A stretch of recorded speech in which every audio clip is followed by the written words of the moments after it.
Hey guys, welcome to my vlog series, Gay and Over 40. And in this series of vlogs, we're gonna examine what it's like to be gay and over 40. So the title really says it all, I guess. I don't really have to describe it. Let's start over. Hey guys, welcome to my vlog series, Gay and Over 40. And in this episode, we're gonna discuss manscaping. This is a subject that we are all familiar with and that we have all been dealing with since we were little gabies. My manscaping routine has changed so much since I was in my 20s that I thought I just got out of the shower right now. So when I was in the shower, I was looking at myself going, why is there so much work here to do? It seems mean. It's like Mother Nature gives you less energy as you get older, but she gives you more things to do. It's the same with exercise. Like, why does it take more exercise for you to look the way you looked when you were in your early 20s, when you are older and you have less energy to do it?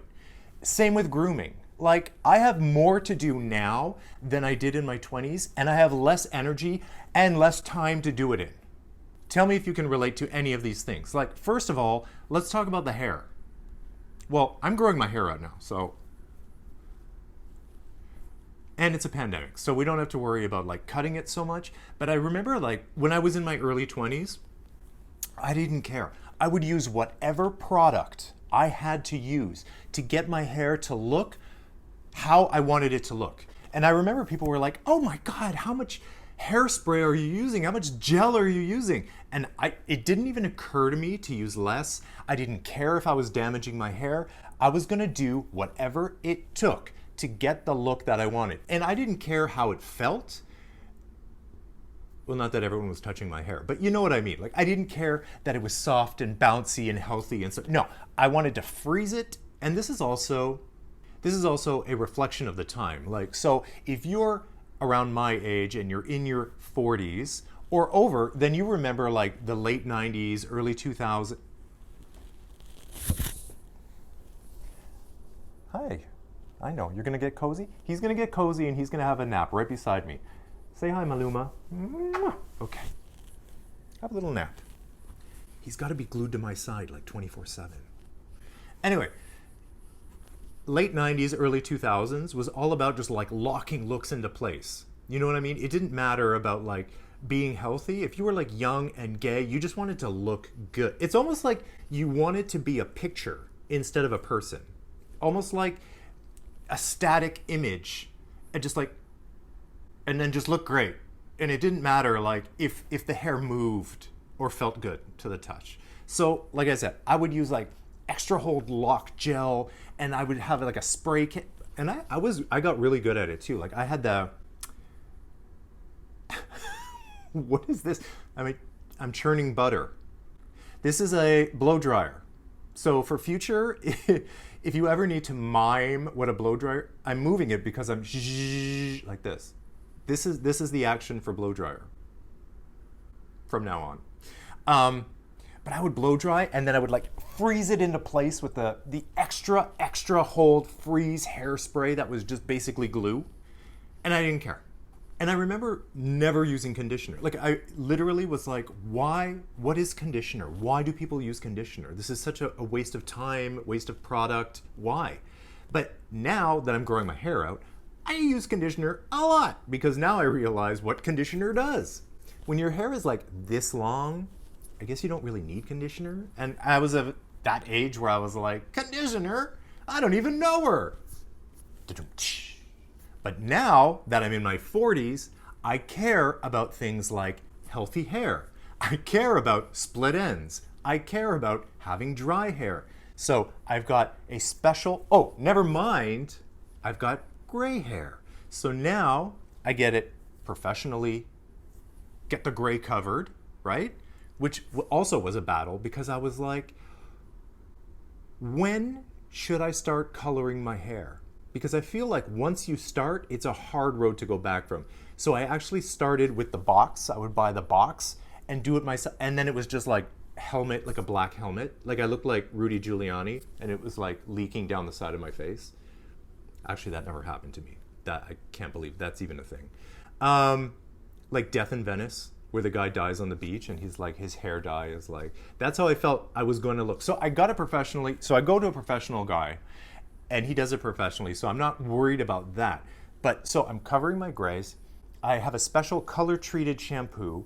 I have a special color treated conditioner because now I do notice that, oh, my hair is kind of dry certain times of year. And oh my goodness, I have some split ends here. And I'm concerned about the health of my hair. Never cared about that in my 20s. This is a huge difference between your 20s and your 40s. The 20s didn't care, you wanted the look.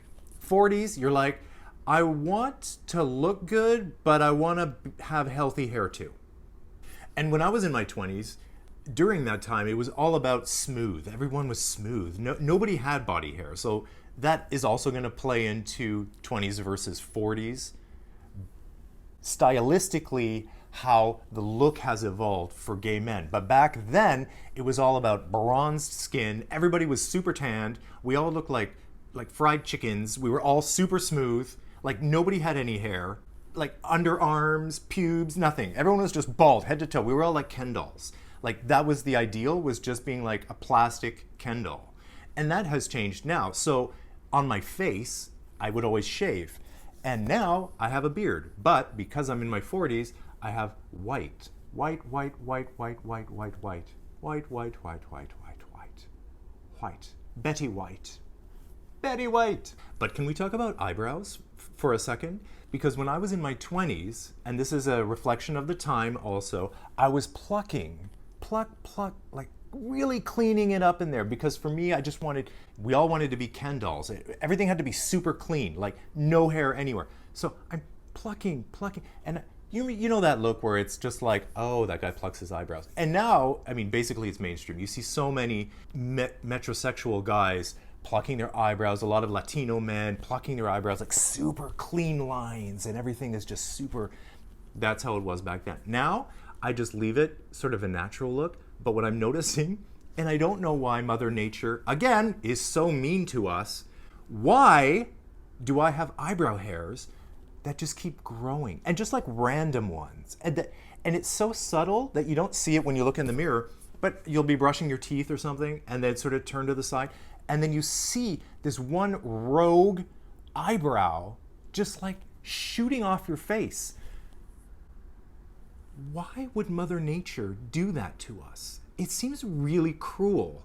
You know, I never had that in my 20s, but in my 40s, I get these rogue eyebrows shooting out. So sometimes I cut them, sometimes I pluck them, but I'm like, what is the purpose of them? Like, as cavemen, did we need that for some purpose? As we got older, did our eyebrows need to grow bushier to what? Signify what? To keep our eyes warm? Like, it doesn't make any sense. I don't know why the rogue hairs. But speaking of rogue hairs, worse, way worse than the eyebrow is the nose. And I'm not even talking about inside the nose. In my 20s, no nose hair. None. No. Smooth as a button. Are buttons smooth? They are. Is that an expression though? Smooth as a baby's bum. That's better. Inside now, you turn to the side. What is this like little bushel? Those little bushels of hair that just kind of accumulate, right? Again, why? Why suddenly does Mother Nature say, hey, you're over 40, you need little bushels of hair? But worse than that, because you can just get the zzz and you zzz, zzz, zzz. Okay. Do you get the ones on the outside of the nose? Ew! Why? On the tip. And you know, when you pluck hairs, I mean, this is science. When you pluck a hair and you keep plucking a hair, it gets finer and fainter and it grows back more slowly. Like, that's just science. That's an actual thing. But on the end of my nose, they're like alien hairs. I don't understand. It doesn't matter how much I pluck them, Another one grows back just as strong. Or actually, I think they're stronger. I don't know why. Why? Why do I need hair on the tip of my nose? It's like this old Italian man, right? With hair coming out of everywhere. And I used to look at people like that and be like, dude, you know, you're not bad looking. Why don't you just take care of those little areas of the hair? Now I get it. You're just tired. You're just tired. It keeps coming back. It's relentless. I get it now. Now when I see a rogue hair, I'm like, I'll wait a little bit till it's longer, then I'll take care of it. I mean, I'm doing that at 40. Imagine at 60 what I'm gonna look like. I'm just gonna have like hair. It's just gonna be like the hair here, hair coming out of my nose. The ears. And I'm not even talking about hair in. Look, okay. So you get hair here, right? Like along the rim and everything. And then, so I have that little clipper and then you can like clip here. I'm not even talking about that hair. I'm talking about, ready? Here. Why would I need hair here, Mother Nature? Again, rogue hairs growing on the outside here of my ear. And because of the location, sometimes you don't even see it. And I know how long it takes for me to grow hair here, how fast or slow it's growing here. So how long does it go unnoticed on the edge of my ear that it's this long? This long! How long was it there? It's like a parasite that's been living with me that I didn't even know, because I'll just like tuck. So when I go like this, I'm tucking it behind my ear. Ew! When I'm washing my hair, I'm like shampooing it. Like, I know it's hair, I get it. I just don't like where it is. It's here. Why? Why? Why would it? And then you pull it and then you can feel it. The first time I did it, I pulled it and I was like, why is it tugging on my ear? And I was like, oh my God, it's stuck to my ear. And then I was pull.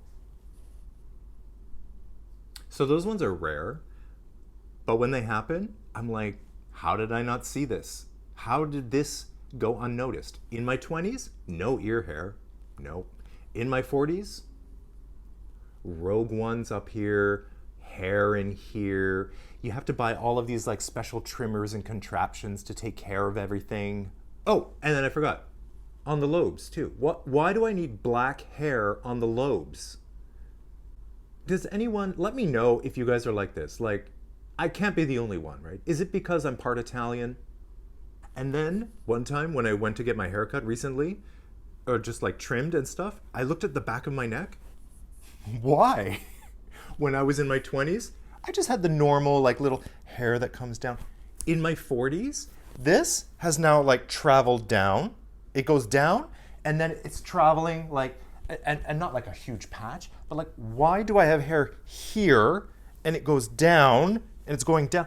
And then why hair here? Why? I don't need hair there. I don't. Mother Nature, can you, what? And I can't see them. I can't reach them. Like I take tweezers and I'm like trying to pull them out. I have a razor trying to shave it. I take wax strips and I just try to get them and I just put the wax strip and I'm like pulling it off. Now the chest is an interesting area because in my 20s, it was fashionable to be hairless again. So I would shave and wax, which you don't know pain until you've waxed your chest. It's so painful, or your belly. It hurts so much. During my life, I've waxed everything. I've waxed my forearms. Why? I don't know. I thought that was a good idea. I've waxed my legs. I've waxed my ass. I've waxed my chest. I've waxed my treasure trail. Why are those good ideas? Because, Patrick, it's gonna grow back. You're gonna have to do it again. Like, I don't, again, hair was like not the thing then. So shave here, I would shave. Now I'm like, it grows in and it's not like a full chest of hair. So I'll just like trim it, or I'll just like shave off what's there just to like clean it up a little bit. But I'm getting these little gray nipple hairs. Gray nipple hairs. Gray ones. So you got So I've got these like gray hairs here. I'll have one long gray one here. I've got gray specks in here. The legs have been a whole journey in themselves too, because I was a competitive swimmer, so we would trimming them and shaving them is not foreign to me. But then when I stopped swimming and I got into gay world, again, it was all about like being smooth and tanned and everything. And I'm hairy-ish, medium hair, I guess. So I would trim and I would trim and I would just trim. But I always had this thing because the leg goes up and then it meets the butt. And I don't have a hairy butt, but there's like some, it's not peach fuzz because it's not blonde, but it's that idea, right? So that was a big thing for me back in my 20s because I was like, oh my God, I'm supposed to be smooth. I can't have hair on my butt.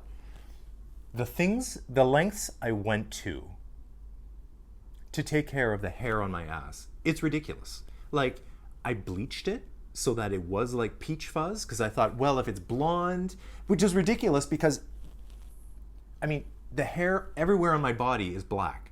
Why would my butt hair be blonde? How did I think that that was gonna look natural and somebody was gonna be down there and be like, wow, great peach fuzz. That's really cute. That looks nice. Because then, like what? So there's black leg hair and then suddenly blonde peach fuzz.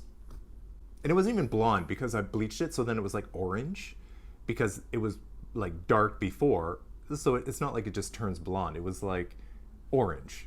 So you have like a ginger butt, and then you have like black legs, black hair on your legs. That made no sense. I did that once. I shaved it a lot. I waxed it a lot. Now I can't even be bothered. I don't care. Again, now that I'm in my 40s, it goes to this like thing where you just have less energy, less time, and less, you give less shits about it, honestly.